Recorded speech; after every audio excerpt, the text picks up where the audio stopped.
You all must have observed this. Whenever you have to write English, जब आपको English लिखनी पड़ती है, whether you have to write a letter, application या कोई ऐसे लिखना हो, तो सबसे बड़ी मिस्टेक होती है सेंटेंसेस में टेंसेस की। उसी तरह से हमें अगर इंग्लिश बोलनी पड़े, किसी तरह हम सेंटेंस भी जोड़ लेते हैं, वर्ड्स भी ढूंढ लेते हैं, जब हम बोलते हैं तो मिस्टेक हो जाती है टेंसेस की। आइए आज टेंसेस की मिस्टेक को हम ओवरकम करते हैं। भले ही आप कंपटीशन की ग्रामर की तैयारी कर रहे हैं या कोई भी इंग्लिश की एग्ज़ाम की तैयारी कर रहे हैं, the first and foremost thing to understand in English language is tenses. आइए हम उसको अप्लाइड फॉर्म में समझते हैं। Applied means usable grammar. वो ग्रामर नहीं जो आपको किताबों में बस याद करने के लिए चाहिए, वो ग्रामर जो आप पढ़ सकें, जो आप यूज़ कर सकें, अप्लाई कर सकें। Let us start with the very beginning, that is simple present tense.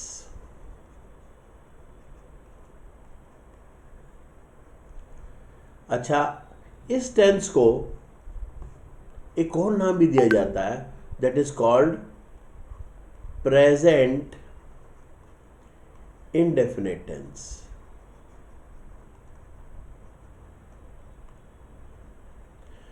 क्योंकि ये बड़ा सिंपल होता है और इसमें वो सेंटेंसेस आते हैं जिसमें ना तो कोई काम अभी पूरा हुआ होता है, ना वो काम चल रहा होता है, इंडेफिनिट होता है। कैसे? देखिए, सबसे इंपॉर्टेंट चीज़ समझने की ये है कि इसमें वो सेंटेंसेस, वो बातें आती हैं जो आपके प्रेजेंट से संबंधित हैं। प्रेजेंट मैंने अभी जो हो रहा है, जो होता है।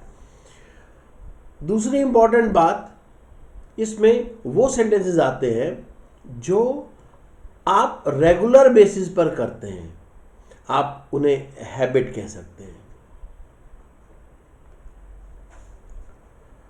अब हम रेगुलर बेसिस पर प्रेजेंट में क्या क्या करते हैं, इसे समझने के लिए देखते हैं कि let us start thinking what are the hobbies या what are the actions your father or your brother or your sister used to do daily.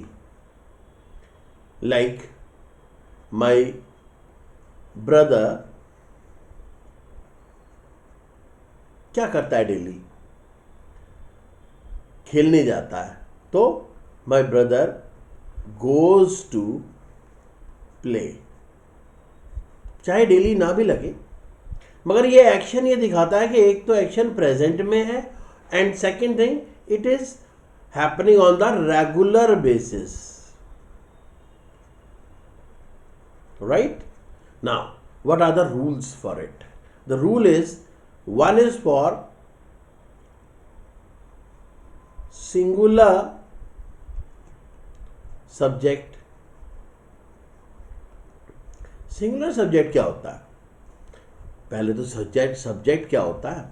देखो, जिसके बारे में बात की जाती है उसको इंग्लिश लैंग्वेज में सब्जेक्ट कहते हैं। ठीक है? अब वो आपको याद होगा, मुन्ना भाई में भी वो एक सब्जेक्ट होता है ना, जो कहीं कोमा में होता है और वो कहते थे सब्जेक्ट में ही नहीं बोलना है, इसके नाम से बुलाना, नाराज हो जाता है।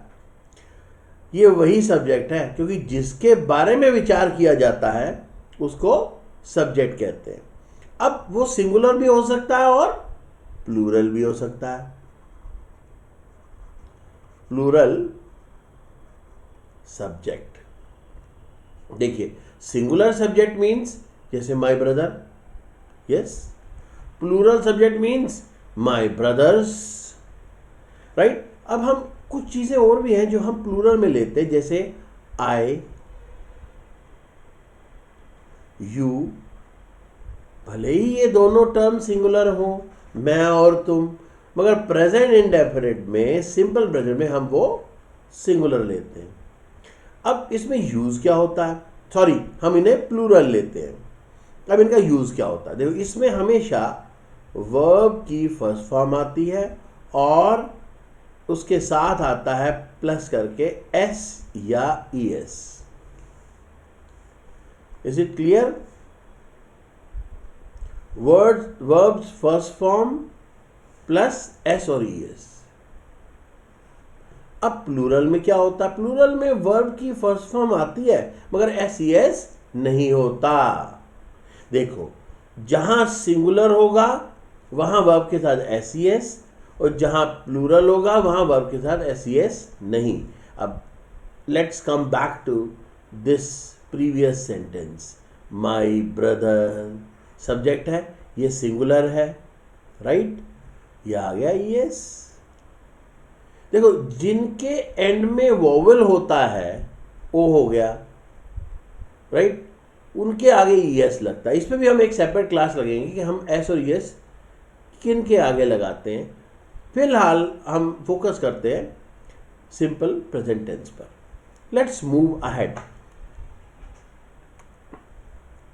Late us have some practice sentence so that we could clear in our mind. अगर मैं कहूं आई goes to school, now is it correct or incorrect? It is incorrect. Why? Because I is singular, तो singular के साथ go आएगा, right? Next, if I write a sentence like my mother eat banana, अब इसका मतलब ये एक sense आती है कि ये मेरी मदर जो बनाना खाती है वो सिर्फ आज ही नहीं, वो रेगुलर बेसिस पर खाती है, right.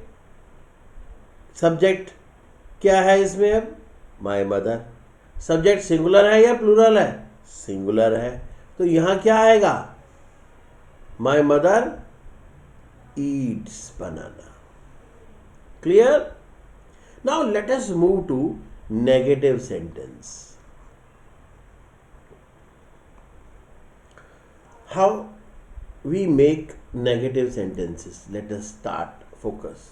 Again, we will have one is singular subject and other one is plural subject. For singular subject we use does not, and for plural we use do not, मगर इन दोनों के साथ verb की first form ही आती है।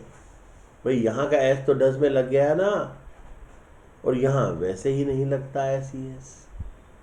अब मुझे sentence लिखना हो कि Kapil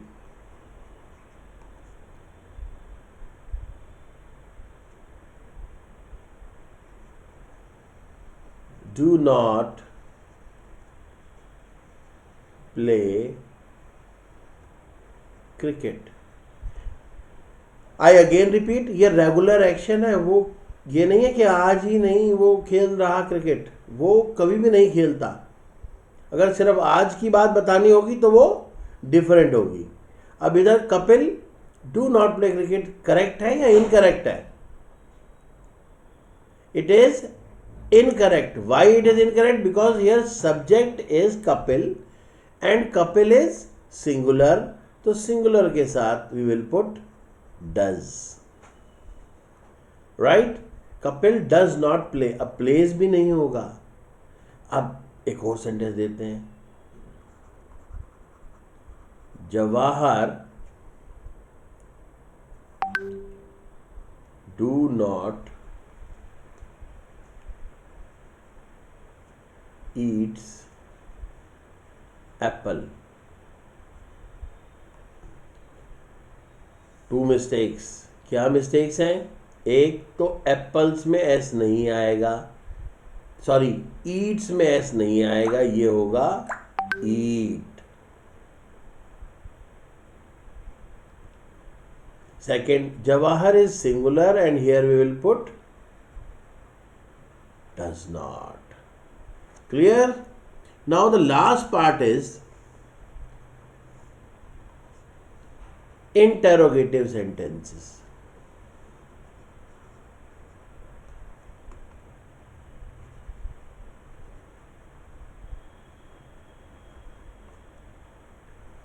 Interrogative sentences means the sentences which are in the form of questions. अब हम इसी का ही अगर क्वेश्चन बनाते हैं कि Jawahar does not eat apple, तो उसमें भी वही रूल चलेगा.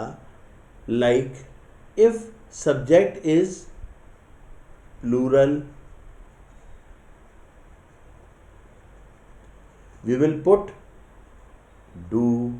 If subject is singular,